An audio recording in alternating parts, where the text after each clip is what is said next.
Okay, hi. Welcome back to the Lam Rim. And Xin we're on chào, episode chào mừng 3. các bạn quay trở lại với And Lam we're Rim calling và this chúng ta đang ở episode tập the 3. same name Chúng tôi gọi tập này as cùng the whole tên với Lam toàn Rim, bộ which is khóa Lam Rim love này. in the time Đó of là tình virus. yêu thương trong thời Or did we virus. say times? Hay chúng ta đã nói là các thời kỳ phải không? Tình yêu thương Yeah. trong thời virus. And we're going to start here in the Tibetan. Chúng ta sẽ bắt đầu ở đây trong Changsha phần Sangye tiếng Tây Wangchu Tạng. Gyalpo Shingna. Changsha Sangye Wangchuk This means a Khenpo-shina. paradise, and the word for Điều này có paradise nghĩa là một thiên in đường, Sanskrit is và kshetra, từ thiên and đường in trong Tibetan tiếng it's Phạn shing. là Skenstra, And it và means trong tiếng Tây Tạng là Sinh. you know, like a beautiful Nó place có nghĩa là một nơi where tuyệt everything is đẹp, perfect. I imagine they're nơi mà playing tất rock cả and mọi roll thứ there đều all day hoàn long. hảo. And Tôi tưởng tượng họ there's a đang chơi special rock and roll one ở đó suốt that's cả supposed ngày. to be located. Có một Changsha nơi means, đặc biệt in được the cho là nằm ở vị trí northeast Changsha, of the universe. có nghĩa So là nobody ở knows phía where đông that bắc is của vũ exactly. trụ. But there's Vì a vậy không ai biết tradition, chính xác nó to ở say it's đâu. in the northeast. Nhưng có một Amitabha's truyền thống paradise, nói for rằng nó example, ở phía đông bắc. is said to be in Chẳng the western hạn direction. thiên đường của Phật A Di So Đà in the được northeast, cho ở hướng Tây, there's supposed vì to be vậy a hướng Buddha đông bắc paradise. ở And đó the được Buddha, cho là một who's the thiên boss đường Phật. there, is called, Và Đức Phật, Wangchu Gyalpo, người là which ông chủ means ở king đó, of kings được gọi là or Wangchuk Khenpo, king of all the- có nghĩa là king of all vua the của các vị vua hoặc extremely vua của powerful tất cả beings, những okay? đấng cực kỳ quyền And năng. in Ở that thiên đường Buddha Phật đó, paradise, everything's tất cả going mọi well. thứ đang You diễn know, ra it's like rất tốt. everything is good. There's no problems. Nó Everything giống is- như là it's tất cả mọi nice. thứ đều tốt, It's especially không có những nice. vấn Like đề, it's supposed mọi to be thứ one of đều the tốt đẹp. five Nó đặc star, biệt tốt đẹp, giống như Buddha nó được paradises. coi là một And trong những then, thiên đường Phật 5 they sao. say people there, Họ nói những người ở of đó, course, tất nhiên, they họ đối xử treat tử tế other với những người people khác. nice. You know, they're Họ nice tử to tế other với những người people. khác. So they are what we call Vì thế họ morality. là They những are gì mà chúng keeping ta it. gọi là có Sutra. đạo đức. They are keeping it well. Họ They đang are giữ treating nó other Sun people Trim. sweetly, Họ okay? đang giữ nó rất And tốt. if you Họ sit đang đối in xử that dịu Buddha dàng với paradise những người khác. and you treat Nếu other các bạn ngồi people trong thiên like đường Phật really đó nice và các bạn đối xử for với những người khác millions thật and tử millions of tế years, trong hàng Sudikalpa triệu năm. Parsuane, compared to that, if you come to Mijay Jikten, So với and điều this is a đó, very nếu các bạn unusual đến với Mijay word, Jikten, Mijay Jikten, và đây là một từ rất it's không very phổ biến, confusing. Mijay It Jikten, has confused nó rất many khó people in hiểu history. trong lịch sử. But, Nó đã it's a khiến rất word nhiều người nhầm lẫn, for our nhưng nó là world, một từ cho which thế is giới called, của chúng ta, Jambudvipa, the Jambu continent, được gọi là is our Jambudvipa. world. So Lục it địa just Jambu means here là thế on giới our của chúng planet. ta. Mijay Vì vậy, ở means đây not nó chỉ afraid. có nghĩa trên hành tinh của And chúng ta. Jikten means Mijay loka. có It nghĩa means là world. không sợ. Và And Jikten Gikam people ask có in nghĩa là ancient books, Loka. Nó có why nghĩa là thế giới. is the world where people Mọi người are hỏi not trong những cuốn afraid? sách cổ, Why is tại that sao a cái thế giới nickname nơi mà mọi for người this không planet sợ, Earth? tại sao đó là một biệt And danh the cho hành tinh traditional trái đất này? explanation of this word Sự giải thích is truyền that thống của từ people here này are not là afraid mọi to người ở study đây the không Dharma. ngại học Pháp. Like we have a really good Chúng ta có mix một sự pha trộn of, thực sự you tốt know, của sự stability ổn định and và sự chaos hỗn loạn trong thế giới in của our chúng world. ta. So people are, you know, they're happy to study the Vì Dharma. vậy, They're not mọi afraid. người Mijay. họ rất hạnh They're phúc not khi học afraid to Pháp. study the Dharma. Họ không You sợ can come hãi, Mijay. Họ không ngại học Pháp. Here in the teachings, you know, the teaching Ở đây, world trong các bài thuyết giảng, các bạn biết đấy, Shakyamuni, thế giới giảng dạy của Đức our Buddha. Thích Ca Mâu I like Ni, to call him our Buddha. Đức Phật của Tsukchim chúng ta. Nyingchik La Sua. Tôi thích gọi Ngài ấy If là you Đức Phật của keep- chúng if ta. you're nice to other people in this Nếu các bạn crazy, mixed up world, nếu các bạn tử tế với for những người khác just trong thế one giới hỗn day, độn đảo điên then này it's trong chỉ một better ngày, seeds. It's more thì powerful nó seeds là những hạt giống than tốt sitting hơn. in that Nó five-star là những Buddha hạt giống mạnh paradise mẽ hơn là ngồi and trên being thiên nice đường to Phật other 5 people. sao đó Okay? và đối Why? xử tốt với những người Because khác. this world is Tại a sao place, vậy? a mixture. Bởi vì thế giới này là một nơi có một sự pha Goodness trộn and của lòng chaos, tốt you know, và and sự hỗn especially we're loạn. seeing it now, in the times of the virus. Đặc biệt, The virus chúng is ta đang spreading. nhìn thấy nó bây giờ And you can trong feel thời people virus. are on edge, Virus you know. đang lây People- lan. people nowadays, Và các bạn có thể cảm they thấy are on mọi edge người đang hoảng and loạn. things- Ngày it nay feels mọi like, người họ đang hoảng loạn. things could happen Mọi suddenly. thứ, cảm People giác have như been- mọi thứ có I thể don't know, xảy people ra in đột America, ngột. we Mọi were người locked đã, up. tôi không biết nữa, We've mọi never người ở been Mỹ, locked up. chúng tôi And we đã don't bị like to nhốt. be locked up. Chúng tôi chưa And bao giờ bị nhốt và actually chúng tôi people không thích bị nhốt. don't like to Thật ra listen mọi to người be không told thích what lắng to nghe, do. And then we were không thích told to bị stay in bảo our phải làm houses. gì. And you could Sau đó feel, chúng tôi bị bảo ở trong nhà tension của mình và các bạn có thể cảm thấy sự căng thẳng gia tăng ở đất nước rộng lớn này, trong toàn đất nước này, và thậm chí ngay cả những động vật, ngay cả động vật cũng đang có vẻ không thoải mái. Và tôi nghĩ rằng chúng nhận biết các cảm xúc của những ngày virus và những cảm xúc của con người. Và tôi nghĩ thật thú vị rằng những động vật đó, tôi đoán là chúng đã không bị nhiễm virus này. Vì thế, nó phải là lạ đối với chúng. Tất cả mọi người đều lo lắng và bực mình. Cảm giác như họ có thể phát nổ bất cứ lúc nào. Và khi đó tất cả các loại động vật chỉ nhận biết những cảm xúc này và chúng không biết đó là gì. Khi thời đại trở nên tồi tệ trên thế giới này, khi có chiến tranh, khi có căng thẳng giữa các quốc gia, khi mọi người tức giận vì bị nhốt, và rồi nó bùng nổ. Trong bức tranh này, các bạn có thể thấy sự náo loạn, những hình ảnh bạo loạn, người ta đang ném đồ vào cảnh sát, người ta đang phóng hỏa. Các bạn biết đấy, trong những thời kỳ này, khi mọi thứ khó khăn và tất cả chúng ta đều cảm thấy sợ hãi và tất cả chúng ta đều cảm thấy lo lắng và đôi khi tất cả chúng ta đều cảm thấy trầm cảm. Khi đó, nếu các bạn tử tế với những người khác trong khoảng thời gian này, các bạn có được thêm nhiều nghiệp bổ sung vào tài khoản ngân hàng của mình. Các bạn có được thêm nhiều hạt giống tốt vào tài khoản ngân hàng của mình. Đó là những gì phần này đang nói về. Để giữ đạo đức của mình, để đối xử tử tế với những người khác, để chia sẻ những gì các bạn có khi mọi thứ trở nên điên đảo, thì đó là dấu hiệu của một người thực hành thật sự. Đó là dấu hiệu của một người tốt thực sự. Vì thế, họ nói rằng thế giới trải qua những chu kỳ khổng lồ này, và đó là chủ đề của một cuốn sách được gọi là A Tỳ Đạt Ma Câu Xá. Trong chương thứ 3, họ mô tả những mô tả tuyệt vời về thế giới, những mô tả tuyệt vời về sự vật và những điều kỳ lạ xảy ra. Con người đến đây từ một hành tinh khác, và sau đó họ sống ở đây hàng triệu năm, và sau đó dần dần mọi thứ trở nên tồi tệ hơn và tồi tệ hơn và tồi tệ hơn. Mọi người bạo lực hơn, mọi người không tử tế với nhau, và rồi cuối cùng có một cuộc chiến tranh hạt nhân. Chương thứ 3 của văn bản A Tỳ Đạt Ma, nó khoảng 2.500 tuổi, phần văn bản, chủ đề. Nó nói về một trận hỏa hoạn bao trùm toàn bộ trái đất. Và kỳ lạ thay, có một số người đi nghỉ ở vùng núi, họ đã đi leo lên một ngọn núi ở đâu đó, và họ không bị đốt cháy. Nhưng họ đột nhiên nhận ra điều này từ virus và họ nghĩ, ôi chao, có lẽ chúng ta đang làm tổn thương hành tinh này.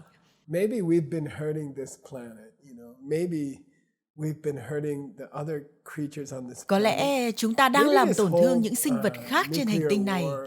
Có lẽ toàn bộ cuộc chiến tranh hạt nhân này hoặc virus này là một nghiệp, bởi vì chúng ta đã làm tổn thương hành tinh này và chúng ta đã làm tổn thương những sinh vật khác trên hành tinh này. Chúng ta đã tận dụng chúng ta đã đối xử với chúng như những nô lệ. Chúng ta đã giết chúng bất cứ khi nào chúng ta muốn có chỗ cho chính chúng ta. Và rồi có lẽ một căn bệnh đến từ những động vật đó lây cho chúng ta. Vì vậy, có một chủ đề như thế trong A Tỳ Đạt Ma Câu Xá. Rồi thì những người đó đưa ra một quyết định để thay đổi lối sống của họ. Họ trở nên sinh thái hơn, họ ngừng sử dụng quá nhiều tài nguyên của thế giới, họ tôn trọng những nhu cầu của các dạng sống khác về không gian và sự thịnh vượng, và rồi từ từ nghiệp thay đổi hành tinh đó. Và như vậy, sau đó nó đi qua những chu kỳ khổng lồ này. Nó trải qua 60 chu kỳ như thế, và đó được gọi là một Kalpa vĩ đại, một thời kỳ dài vô tận vĩ đại. Vì vậy, trong phần đầu của những thời kỳ dài vô tận là những thời kỳ tốt, những người sống sót sau cuộc thảm sát. Họ tử tế với nhau trong một khoảng thời gian. Vậy là những người đó khám phá ra 10 việc làm tốt. Truyền thống nói rằng họ giữ chúng rất cẩn thận và họ quan sát 10 việc làm tốt này rất kỹ càng. Rồi thời gian trôi qua và các bạn đến cái chúng ta gọi là những thời kỳ cuối cùng. Ngay bây giờ, chúng ta thực sự rất gần với thời kỳ cuối cùng đó. Theo A Tỳ Đạt Ma, ngay bây giờ chúng ta đang gần với thời kỳ tồi tệ nhất trên thế giới này. Vậy thì nếu trong khoảng thời gian này, mọi người tử tế với nhau và mọi người giữ những giới nguyện của họ, được chứ? Ở đây nói rằng, vì vậy, giả sử các bạn không nhận được toàn bộ danh sách của 10, các bạn không nhận được danh sách của 10 việc làm tốt. Ai đó dạy các bạn việc làm tốt đầu tiên và rồi họ phải ra đi. Nhưng nếu các bạn chỉ giữ một trong 10 việc làm tốt trong những thời kỳ khó khăn này, thì tốt hơn những người đó ở thuở sơ khai như Adam và Eva. Những người thuần khiết sẵn rồi và tử tế sẵn rồi để tử tế với những người khác khi những lúc khó khăn, khi nền kinh tế trở nên tồi tệ, và khi có rất nhiều sự hỗn loạn, và khi có nhiều nguy hiểm, bệnh tật, thì chỉ giữ một trong những quy tắc của Phật tử thì mạnh mẽ hơn giữ tất cả các quy tắc đó trong một thời gian dài, trong hàng triệu năm.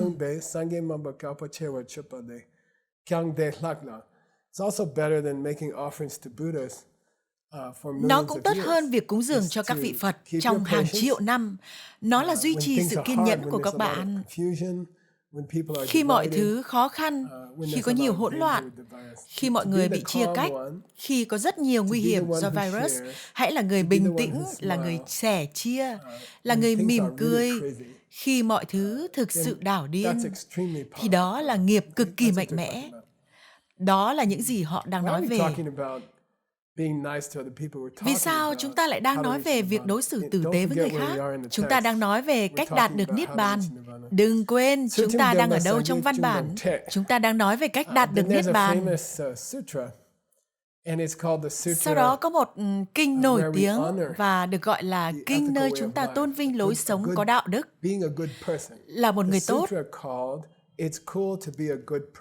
Kinh được gọi là thật tuyệt vời khi là một người tốt. Có một cuốn kinh như thế và có một dòng nổi tiếng thế này. Và có hai cách đọc dòng này. Các bạn có thể nói, nếu một người tử tế với những người khác, thì cũng giống như một vị Phật đã đến hành tinh này và chúng ta đã gặp Phật. Nếu bạn là một người chia sẻ những gì mình có trong những thời kỳ khó khăn này, và nếu bạn là một người kiên nhẫn với những người sợ hãi, hoặc thậm chí bạo lực trong những thời kỳ khó khăn này, nếu bạn là người giữ bình tĩnh, thì chúng ta có thể nói rằng Phật đang bước đi trên hành tinh này. Chúng ta đã gặp lại Phật. Sau đó một số người đọc dòng kinh này với nghĩa là khi Phật quay lại hành tinh này, các bạn sẽ có những hạt giống để gặp họ. Và tôi nghĩ các bạn có thể đọc nó theo hai cách. Vì vậy, đó là dòng nổi tiếng từ cuốn kinh đó. Những vị tăng và ni, bất cứ nơi nào họ sống, bất cứ quốc gia nào họ ở, 2 lần một tháng, họ nên gặp nhau vào đêm trăng tròn và trăng non.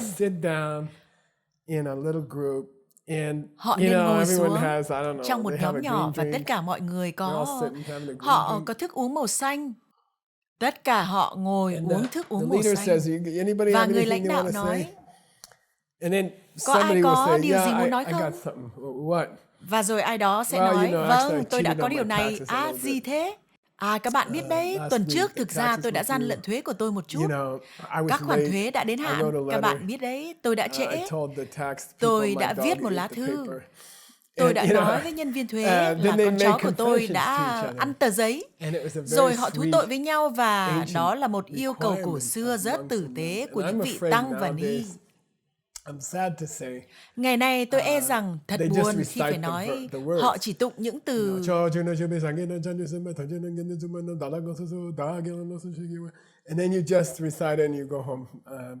và sau đó các bạn chỉ tụng nó và các bạn đi về nhà. Nhưng hệ thống cũ đều rất tử tế cho những người có pháp.